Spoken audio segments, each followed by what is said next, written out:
नमस्कार, मैं मिनाली तायल आप सभी का स्वागत करती हूँ हमारे YouTube channel everything for exam, जहाँ हम आपके लिए लेकर आते हैं हर एग्जाम से रिलेटेड इंफॉर्मेशन, अपडेट, कंटेंट और वीडियोस।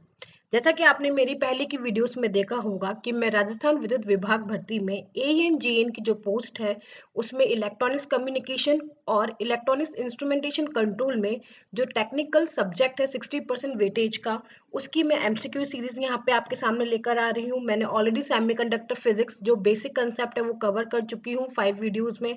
नेक्स्ट टॉपिक जो मैं आप यहाँ पे कवर करने जा रही हूँ वो है semiconductor PN diode. PN diode का फर्स्ट पार्ट यहाँ हम कवर करते हैं। आप चाहे तो हमारा फेसबुक ग्रुप ज्वाइन कर सकते हैं, टेलीग्राम ग्रुप ज्वाइन कर सकते हैं, जिसका लिंक हमारे डिस्क्रिप्शन बॉक्स में दे रखा है। अगर आपको ये वीडियो पसंद आए तो प्लीज इसे लाइक एंड सब्सक्राइब करना ना भूलें। First question, during reverse bias a small current developed known as. हम जब डायोड को रिवर्स बायस करते हैं तो एक स्मॉल करंट फ्लो करता है, उसे हम क्या कहते हैं? Forward current, reverse saturation current और active current. Option C is correct. Reverse saturation current, हम उसको क्या कहते हैं? रिवर्स सैचुरेशन करंट कहते हैं। क्यों? जब हम डायोड को रिवर्स बायसिंग में करते हैं, जब हम फॉरवर्ड बायसिंग में करते हैं तो हमारा एक नी वोल्टेज होता है जो हमारा इसको एक्ट करता है और उसके बाद हमारा करंट फ्लो करने लग जाता है। एक बैरियर के जैसे ये फ्लो करता है, एक्ट करता है। जर्मेनियम के लिए होता है 0.3 वोल्ट और सिलिकॉन के लिए होता है 0.7। वहीं अगर जब हम रिवर्स बायस करते हैं डायोड को, तो रिवर्स बायस में बहुत ही स्मॉल करंट फ्लो करता है, बहुत ही माइन्यूट करंट। लगभग कितने उस वैल्यू होती है उसकी, पिको एम्पियर्स में ये फ्लो करता है। और ये जो करंट है उसको हम बोलते हैं reverse saturation current. Reverse saturation current इसलिए बोलते हैं क्योंकि रिवर्स बायसिंग में होता है। हम पी टाइप को नेगेटिव से कनेक्ट करते हैं और नेगेटिव को हम पी टाइप से कनेक्ट कर देते हैं, पॉजिटिव से कनेक्ट करते हैं। तो वो बायसिंग हमारी होती है रिवर्स बायसिंग। और रिवर्स बायसिंग में जो स्मॉल करंट फ्लो करता है उसको हम बोलते हैं रिवर्स सैचुरेशन करंट। ये जो वैल्यू होती है ग्राफ में वो बोलते हैं reverse saturation current. When a diode is reverse biased, जब भी हम डायोड को रिवर्स बायस करते हैं, small current flow between the PN junction के बीच में स्मॉल करंट फ्लो करता है which is of order of pico ampere. ये जो वैल्यू होती है करंट की वो कितनी होती है? पिको एम्पेयर की होती है, क्योंकि ये जो हमारी वर्टिकल एक्सिस है ये हमारी है करंट की और हॉरिजॉन्टल एक्सिस है हमारी वोल्टेज की। तो जो करंट की वैल्यू होती है वो पिको एम्पेयर में होती है।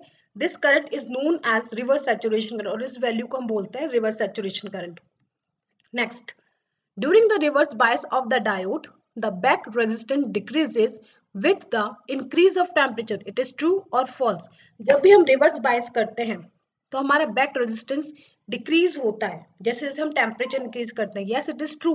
क्यों ऐसा होता है कि जैसे हम टेम्परेचर इंक्रीज करते हैं तो हमारे क्या होते हैं? कोवेलेंट बॉन्ड्स टूटते हैं। कोवेलेंट बॉन्ड्स टूटेंगे तो हमारे करियर इंक्रीज होंगे और करियर इंक्रीज होंगे तो हमारे क्या होगा? बैक रेजिस्टेंस क्या हो जाएगा? इंक्रीज हो जाएगा। Due to the increase in reverse saturation current, due to the increase in temperature, reverse saturation current भी इंक्रीज कर रहे हैं और साथ के साथ हम टेम्परेचर भी इंक्रीज कर रहे हैं, तो हमारा बैक रेजिस्टेंस क्या होगा? डिक्रीज होगा with the increase in temperature. जैसे जैसे हम टेम्परेचर बढ़ाएंगे तो हमारा रेजिस्टेंस क्या होगा? डिक्रीज होगा। वैसे भी आपको पता होगा सेमीकंडक्टर क्या होता है? नेगेटिव रेजिस्टेंस टेम्परेचर होता है। Next, what is a maximum electric field when VPR? जो हमारे इनबिल्ट वोल्टेज है वो 2 वोल्ट दे रखा है और जो हम रेफरेंस वोल्टेज दे रहे हैं वो 5 वोल्ट दे रखा है। And the width of the semiconductor की विड्थ कितनी दे रखी है हमको? 7 सेंटीमीटर। तो हम इसको कैसे फाइंड आउट करेंगे? हमारा फॉर्मूला होता है इलेक्ट्रिक फील्ड निकालने का -2 VPI plus VR divided by W. जो हमारी इनबिल्ट हमको वोल्टेज दे रखा है प्लस जो रेफरेंस वोल्टेज निकाले डिवाइडेड बाय जो टोटल विथ कितनी देखिए 7 सेंटीमीटर। तो हम जब इस फॉर्मूले में इसको पुट करेंगे तो हमारी वैल्यू आएगी 200 वोल्ट पर centimetre. Next question, when the diode is reverse bias with a voltage of 6 volt, हम डायोड को रिवर्स बायस कर रहे हैं, उसका वोल्टेज कितना लगा रहे हैं? 6 वोल्ट लगा रहे हैं और इनबिल्ट वोल्टेज जो है उसमें वो कितना आ रहा है? 0.63 वोल्ट। Calculate total potential. तो टोटल पोटेंशियल कितना होगा उसके अक्रॉस? टोटल पोटेंशियल कैसे निकालेंगे? कितना तो इसका इनबिल्ट है, कितना वो अपने आप में लगा रहा है, वो कितना लगा रहा है? 0.63 वोल्ट। और एडिशनल जो हम एक्स्ट्रा सप्लाई कर रहे हैं वो कितना है? 6 वोल्ट। इन दोनों का एडिशन क्या होगा? हमारा total voltage. Option B is correct, 6.63 volt. Next, which of the following formula represent the correct formula for width of the depletion region? इनमें से कौन सा करेक्ट फॉर्मूला जो डिप्लीशन विथ को समझा रहा है? तो इसकी एक्सप्लेनेशन हम इस तरीके से देखते हैं। ऑप्शन ए अगर हम देखें तो ऑप्शन ए हमारा क्या है? करेक्ट है। डिप्लीशन विथ क्या होती है? हम पी एन डायोड लेते हैं तो हमारे पी डायोड में हम क्या करते हैं, एक्सेप्टर और डोनर आयन की इम्प्योरिटीज को मिक्स करते हैं पी टाइप और एन टाइप को बनाने के लिए। जब हम पी और एन को सैंडविच करते हैं, जब उनको मिक्सिंग करते हैं, जो जंक्शन होता है हमारा, तो जो डोनर आयन होते हैं वो क्या करते हैं, अपने इलेक्ट्रॉन्स को गिव अप कर देते हैं, इलेक्ट्रॉन्स को डोनेट कर देते हैं, उन पे कौन सा चार्ज आ जाता है, पॉजिटिव चार्ज आ जाता है। और जो हमारे एक्सेप्टर आयन्स होते हैं वो क्या करते हैं, उनमें डेफिनेशन ऑफ इलेक्ट्रॉन्स होती है, वो एक इलेक्ट्रॉन क्या करते हैं, गेन करते हैं। तो जैसे ही वो गेन करते हैं उनके पास चार्ज क्या जाता है, नेगेटिव।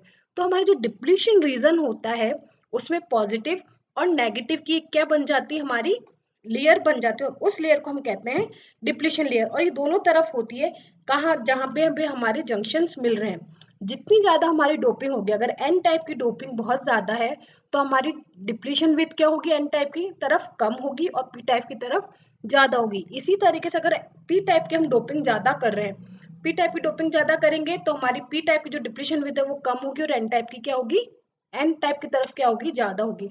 इसका निकालने का फॉर्मूला होता है डब्ल्यू, जो हमारी डिप्लीशन विथ है पी साइड और एन साइड, इन दोनों का टोटल जो होता है उसको हम कहते हैं डिप्लीशन विथ। तो डिप्लीशन विथ होती है under root 2 epsilon by Q. हम जैसे इस वाले फॉर्मूले 2 एप्सिलॉन और ई के हमारा क्यू, ई इलेक्ट्रॉनिक चार्ज होता है 1.6 × 10⁻19, 1 अपन Na प्लस 1 अपन Nd, इसको लेंगे तो Na divided by Na plus Nd divided by Na जो यहाँ पे दे रखा है। Na होता है हमारा एक्सेप्टर इम्प्योरिटी, Nd होता है हमारा donor impurity, multiply by VPI। अगर हम कोई एक्सटर्नल वोल्टेज नहीं लगा रहे तो सिंपल क्या आएगा, VPI। और हम कोई वोल्टेज लगा रहे हैं, रेफरेंस वोल्टेज भी लगा रहे हैं, तो प्लस में क्या हो जाएगा, VBR हो जाएगा। तो करेक्ट फॉर्मूला क्या होगा इसका, W equals to 2 epsilon by Q bracket 1 by Na plus 1 by Nd multiply by VBI। E हमारा परमिटिविटी होती है, एप्सिलॉन हमारा होता है, एप्सिलॉन और जो हमारे absolute permittivity divided multiply by relative permittivity.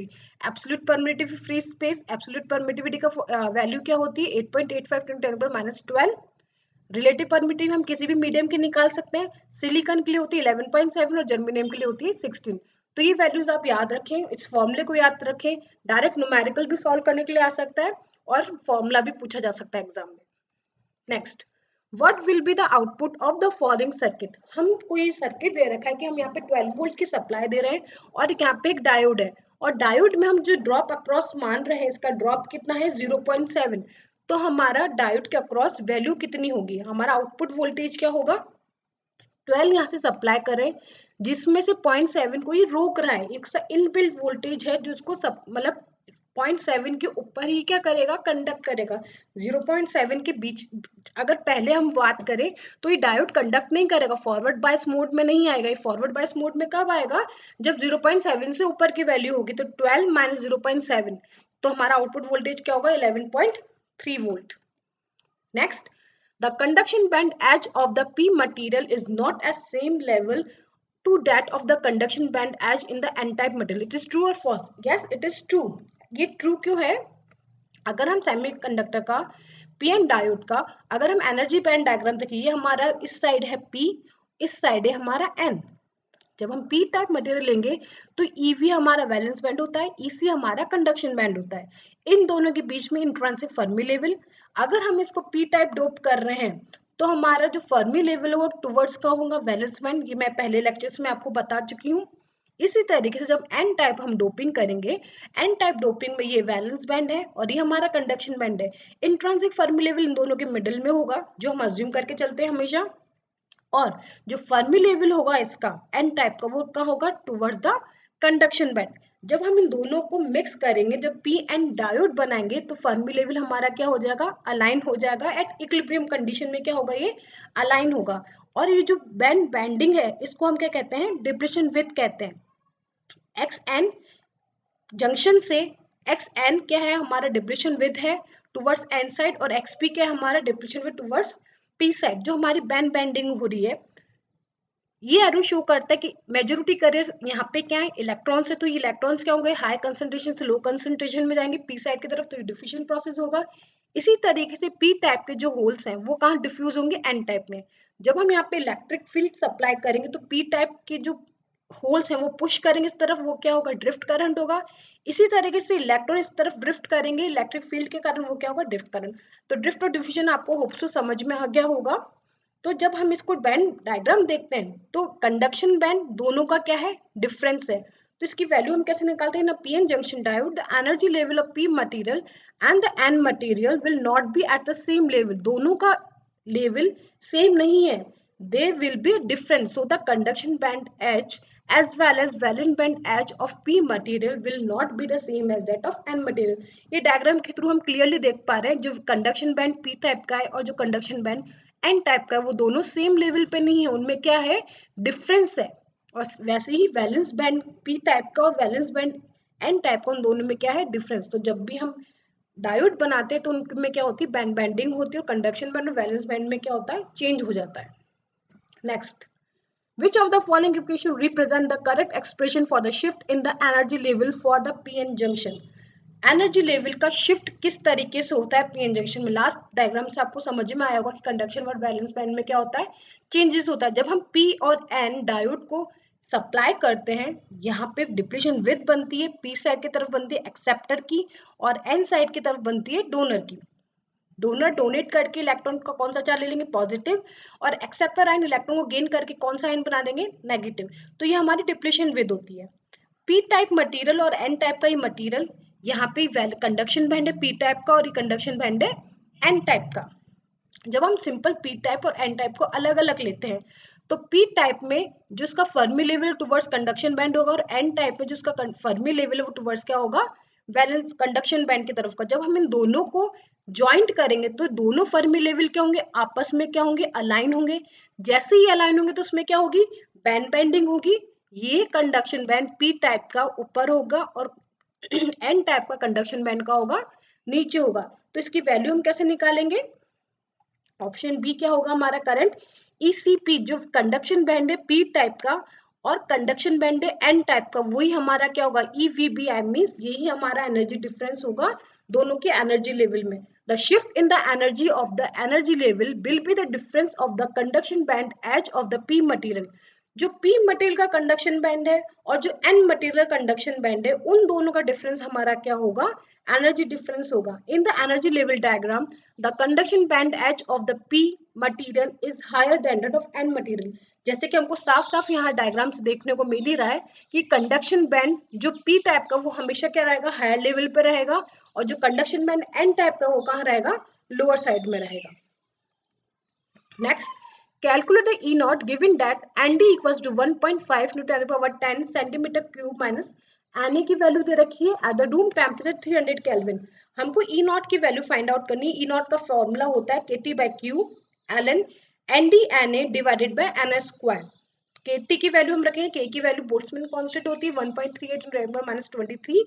K की वैल्यू हमको गिवन है 300 केल्विन पे निकालनी है। Na और Nd की वैल्यू दे रखी है, Na स्क्वायर की वैल्यू हमको पता है, Na स्क्वायर की वैल्यू होती है 10 into 10 to the power 10 silicon के लिए। तो सारी वैल्यूज पुट करेंगे तो हमारी वैल्यू क्या रही, E नॉट की 0 इलेक्ट्रॉन वोल्ट। तो इस फॉर्मूले को याद रखें, इस पर कितनी बार एग्जाम्स में न्यूमेरिकल पूछे जाते हैं कि हमको E नॉट की वैल्यू क्या होती है। ई नॉट की वैल्यू हम इस तरीके से भी समझ सकते हैं कि जो हमारा पीएन डायोड होता है, जो डिप्लीशन लेयर बनती है, तो एन पी साइड पे हमारे नेगेटिव चार्ज के आयन बनते हैं और एन साइड पे हमारा पॉजिटिव आयन चार्ज बनते हैं। तो इसका चार्ज डेंसिटी नेगेटिव साइड होगा, इसका चार्ज डेंसिटी अपर साइड होगा। तो इसकी इलेक्ट्रिक फील्ड नेगेटिव साइड में जाएगी और इस इलेक्ट्रिक फील्ड कहाँ जाएगी, इंक्रीजिंग साइड में जाएगी।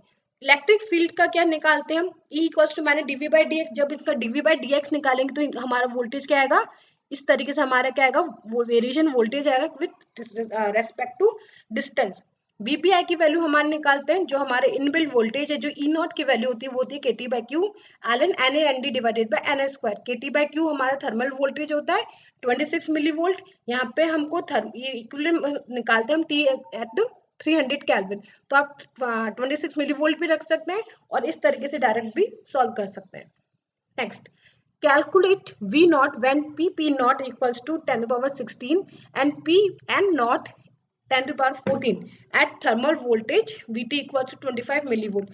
25 millivolt पे हमको इसकी वैल्यू निकालनी है, तो इसका फॉर्मूला होता है V naught equals to VT, जो VT की वैल्यू दे रखी है 25 मिलीवोल्ट एलन P साइड में जो होल्स हैं और P साइड में जो इलेक्ट्रॉन्स हैं उनकी वैल्यूज को हमको पुट करना और हमारी वैल्यू आ जाएगी 0.69 वोल्ट।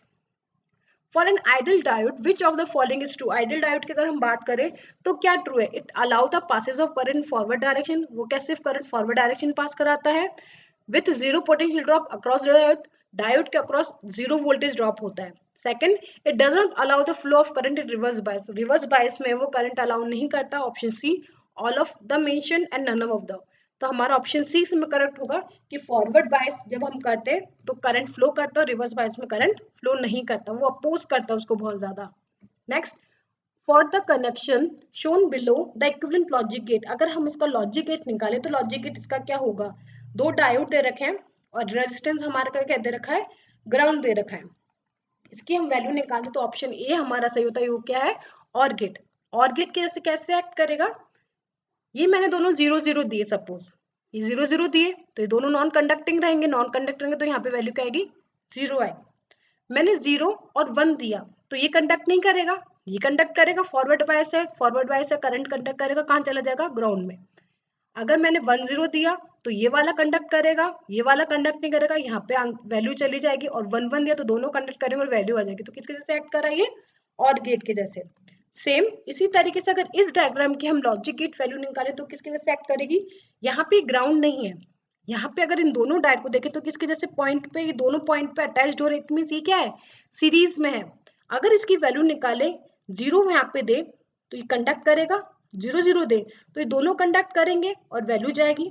0 1 दे, ये कंडक्ट नहीं करेगा, ये कंडक्ट करेगा, दोनों कुल मिला के यहाँ पे वैल्यूज नहीं जा पाएगी। तो सीरीज में है दोनों कनेक्शन, तो किसके से एक्ट करेगा? एज अ एंड गेट के जैसे ये एक्ट करेगा, क्योंकि ये दोनों ही ऑन होंगे तभी यहाँ पे करंट फ्लो करेगा। अगर इन दोनों में से कोई एक भी ऑफ हुआ तो यहाँ पे करंट फ्लो नहीं कर पाएगा। इसलिए किसके जैसे एक्ट कर रहा है? ये एंड गेट के जैसे एक्ट कर रहा है। Diode can be used in making of. Diode किसके लिए यूज कर सकते हैं? Rectifier, LED lamps, logic gates और all of mention. Option D is correct. All of mention हम डायोड को रेक्टिफायर से भी यूज कर सकते हैं, एलईडी लैंप्स के से भी यूज कर सकते हैं, लॉजिक गेट्स के लिए भी यूज कर सकते हैं। ये एग्जांपल आपने देखा ही लॉजिक गेट्स में मैंने किस तरीके से डायोड को यूज करा है। Diode are used to make rectifiers. Full wave or half wave rectifier are the most common examples. LED lamp use diode. Diode are generally doped for their use in this purpose, and the logic gate can also be made using diode, using the fact that diode are conducting only in forward bias configuration. जैसे मैंने last example में आपको बताया, जब मैं दोनों को forward bias करूं बस तभी करंट फ्लो करता है। इसी बेसिक प्रिंसिपल पे हम क्या बनाते हैं? डायोड से लॉजिक गेट्स बनाते हैं। Next question, the unit frequently used to measure the forward bias and the reverse bias current of the diode are। किसमें हम फॉरवर्ड बायस और रिवर्स बायस करंट को मेजर करते हैं? माइक्रो एम्पियर्स में, माइक्रो मिली एम्पियर्स में, milli और micro में, मिली और मिली में। Option C is correct. Milli ampere में फॉरवर्ड बायस करंट मेजर करते हैं, रिवर्स बायस में बहुत कम करंट फ्लो करता है तो वो किस में मेजर होता है? माइक्रो एम्पियर्स में मेजर होता है। The current in the forward bias is generally in milli ampere, और रिवर्स बायस में जनरली करंट बहुत ही स्मॉल होता है तो हम किस में मेजर करते हैं? माइक्रो एम्पियर्स में। प्लीज आप हमारे साथ इसी तरीके से बने रहें। अगर आपको वीडियोस पसंद आ रही है, न्यूमेरिकल्स पसंद आ रहे हैं तो प्लीज कमेंट बॉक्स में लिख के बताएं। और आपको किस तरीके की वीडियो चाहिए कंसेप्चुअल, तो हमको जरूर से कमेंट बॉक्स में लिखें ताकि हम आपके एफर्ट्स के अकॉर्डिंग इसको और आगे अच्छी वीडियोस लेकर आ सकें। प्लीज लाइक एंड सब्सक्राइब करना ना भूलें, हमारा चैनल जरूर से देखें। धन्यवाद।